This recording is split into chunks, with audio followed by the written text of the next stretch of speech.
कार्यक्रम के पुण्यार्चक हैं श्री वर्धमान श्वेतांबर स्थानक वासी जैन श्रावक संघ ट्रस्ट, उपाध्याय प्रवर प्रवीण ऋषि चातुर्मास समिति। वर्तमान का बोध नहीं, बोध है तो केवल पीड़ा का है। श्री कृष्ण वासुदेव आते हैं, 6 महीने में एक बार आते हैं। याद रखना, अगम के कुछ सूत्र है,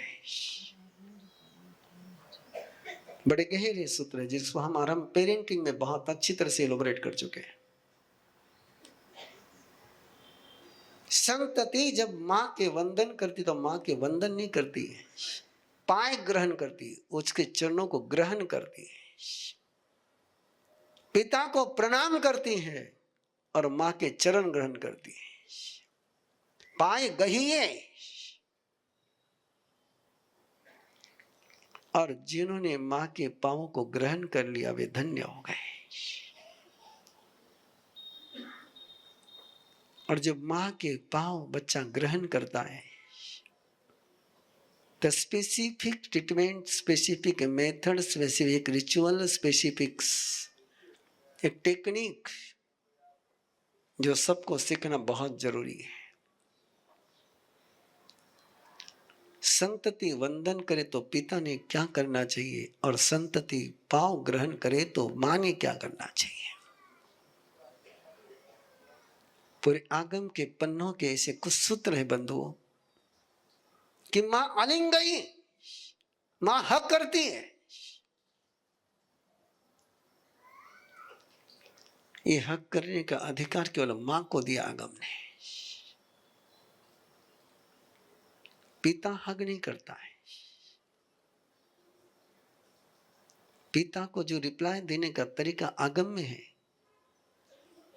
वो है मस्तक को सूंघना, मत्थु लिंगम जिंघाई। वो मस्तक को सूंघता है। और जिस पिता ने अपने बच्चे के मस्तक को सूंघ लिया, विधि पूर्वक, अवधान पूर्वक, जिस पिता ने अपने बेटे के, अपनी बेटी का मस्तक सूंघ लिया, उस संतति का दिमाग कभी उल्टा चल ही नहीं सकता है, जा ही नहीं सकता है।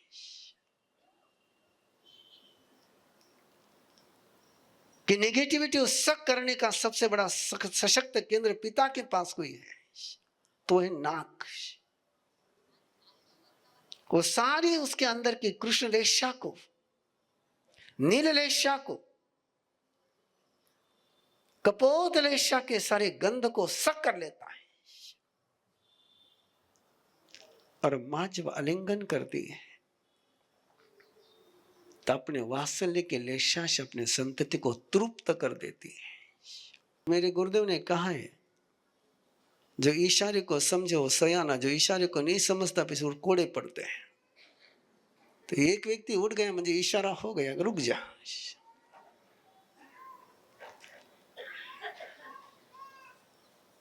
– 2012 का चतुर्मास चेन्नई चल रहा था।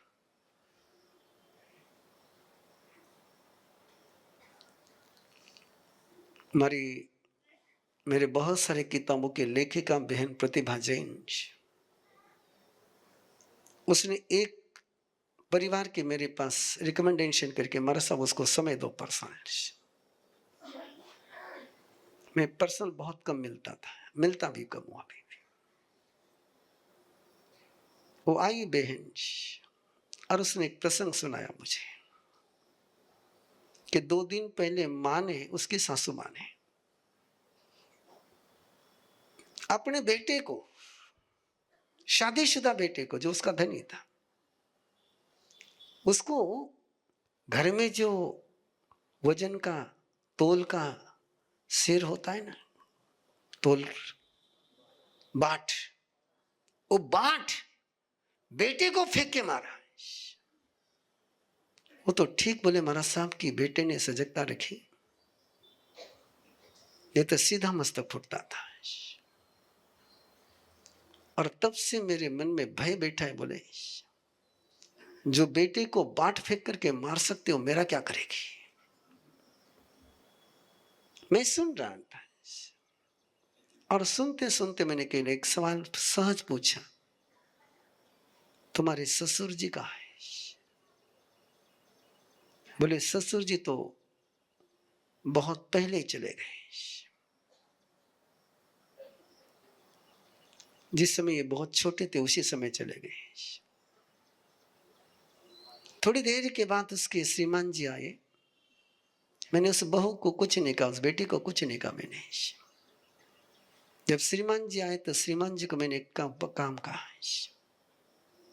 कल सुबह माँ के पांव ग्रहण करना, माँ के पांव ग्रहण करना और माँ को हक करना। अब वो सयाना मेरी तरफ देखे, बोले माँ साहब क्या बोल रहे हैं? माँ को हक करना।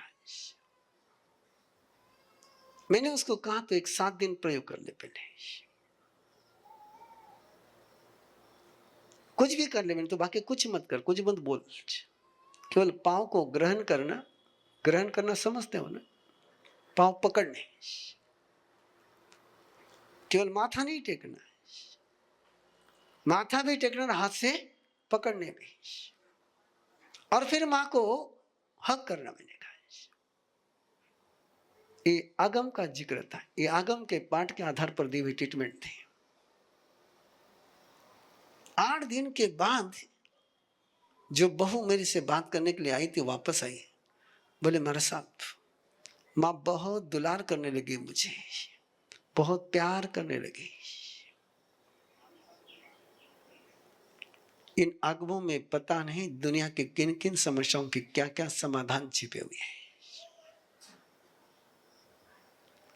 और जिस समय श्री कृष्ण वासुदेव देवकी के पास पहुंचा, पांव ग्रहण के पाए गई है, नो रिस्पॉन्स, नो रिप्लाई। मां ने हक तो छोड़ो, स्माइल भी नहीं दिया। और तब बेटा मां से पूछता है, पूछना बेटो मां से, यदि अपने तरफ मां बाप का ध्यान नहीं पहुंचे तो ये मत सोचना कि मां बाप तुम्हारी उपेक्षा कर रहे हैं। ये सोचना का कुछ दर्द है अंदर में, कुछ पीड़ा है अंदर में।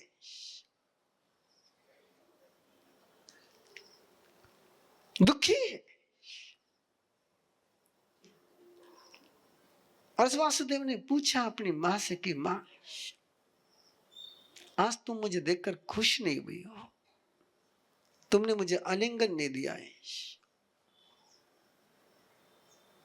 क्या दुख है तुम्हें, क्या पीड़ा है तुम्हें? ऐसा रिलेशन होना चाहिए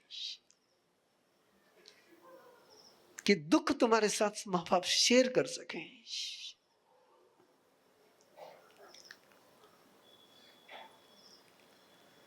और शेयर मार्केट के शेयर तुम्हारे पास बहुत हो गए और घर की शेयरिंग सारी गायब हो गई।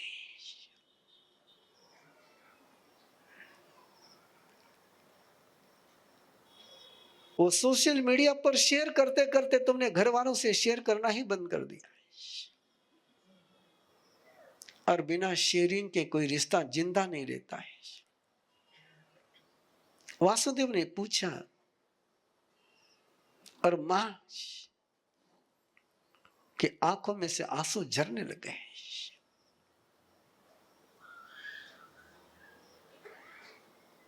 झुर तो रही थी, झरने भी लग गई। और सिसकते सिसकते मां ने कहा,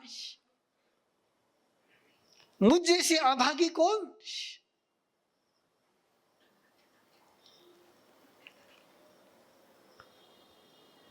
छह को जन्म देने के पहले भी मैं दुख में, जन्म देने के बाद भी मौत का दुख था। लेकिन श्री कृष्ण, आज पता चला कि जिन 6 को मैंने जन्म दिया था वो मरे नहीं, वो जिंदा है।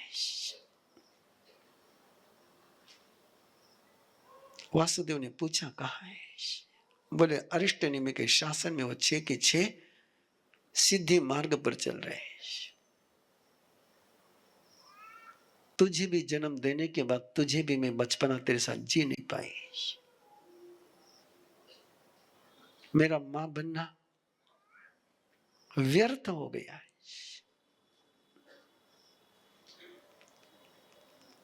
सातों को जन्म देकर के भी मेरा वात्सल्य तो रेगिस्तान बन गया। मैं लुखी की लुखी, सुखी की सुखी रह गई। इतने बादल बरसे, लेकिन मेरा दिल कभी नंदनवन बना ही नहीं। और वासुदेव मां को कहते हैं, ध्यान में रखना बंधु, दुख को उपदेश की आवश्यकता नहीं होती है। दुख को उपदेश की आवश्यकता नहीं होती है। दुखी व्यक्ति को समझाने का प्रयास भूल करके भी मत करना। दुखी केवल अपने दुख से मुक्ति चाहता है। वह सांत्वना के शब्द कभी काम में नहीं आते हैं। और वासुदेव ने मां से कहा कि मां, तो निश्चिंत हो जा, मैं हूं ना, मैं ऐसा कुछ करूंगा कि मुझे एक छोटा भाई हो जाए। मन में आस्था हो, मन में समर्पण हो, मन में प्रेम हो, तो कर्तृत्व को कभी सीमा के बंधन नहीं लगते हैं। आस्था सारे बंधनों को तोड़ देती है। श्रद्धा सारे असंभव को संभव करने का हौसला अंदर में जन्माती है। जिनमें आस्था नहीं होती, जिनमें समर्पण नहीं होता है, उनमें डाउट के अलावा कुछ नहीं होता है। वे अपने पर भी डाउट लेते हैं और दूसरे पर भी डाउट लेते हैं। और जिनमें श्रद्धा का सागर लहराता है, वे उनके जिंदगी में कभी इम्पॉसिबल शब्द होता नहीं है। और वासुदेव मां से कहते कि मां, मैं ऐसा कुछ करूंगा कि मुझे एक छोटा भाई होगा। क्या शब्द है देखिए। ये नहीं कहा कि मां तुझे एक बेटा होगा। भाषा सीखिए आगम से, कैसे बोलना। सिद्धांत नहीं भी समझ पाए तो भाषा तो समझ ही सकते हो। मुझे एक छोटा भाई होगा, ऐसा ही मैं करूंगा। और क्या मां को अपने बेटे पर विश्वास है? ढलती उम्र है, ढलती उम्र है। पोते हो चुके हैं, और पोते होने के बाद श्री कृष्ण वासुदेव कहता है कि मां तो फिर मां बनेगी। मैं ऐसा कुछ करूंगा। और मां ने नहीं पूछा वासुदेव को, ये कैसे हो सकता है, नहीं पूछा। तू क्या करेगा, तेरे क्या हाथ में है, मेरे कर्म तू क्या कर सकता है, मेरे नसीब ऐसे। मां ने कुछ नहीं बोला। जो वचन पूर्ति के लिए समय मांगते हैं, वे वचन को तोड़े बिना कभी नहीं रहते। वाक्य लिख लो। जो कार्य पूर्ति के लिए समय मांगते हैं, वे कभी काम पूरा कर ही नहीं सकते। इधर वचन और उधर एक्शन। जिनके वाक्य के साथ क्रिया शुरू हो जाती, कार्य शुरू हो जाता है, उन्हीं को हमारे आगम में कम्मेसुरा और धम्मेसुरा कहा है। बाकी तो सारे कर्मचारी है। जे कम्मेसुरा ते धम्मेसुरा कर्म शुरू वही होते हैं जो बोलते हैं और काम शुरू करते हैं। और आज ये सभा जो यहां जमी हुई है, वो कल ऐसे ही कई कर्म शुरू के शौर्यों के कारण से जमी हुई है। We all come from different walks of life.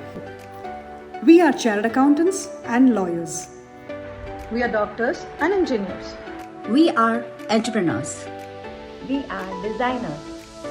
We are artists. We are homemakers.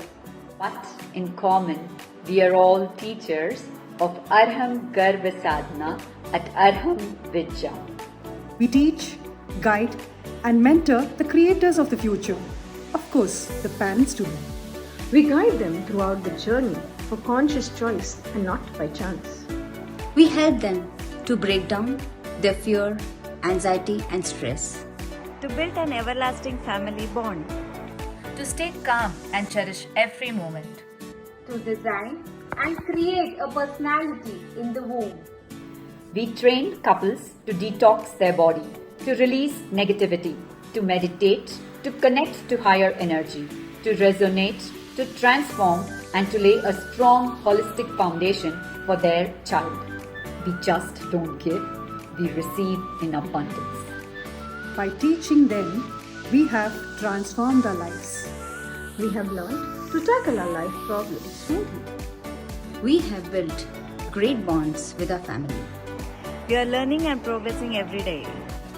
We support, inspire, and lead each other.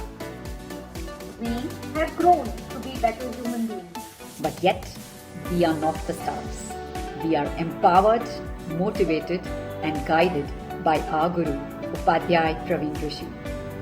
We are a team of 500 plus trainers across the globe.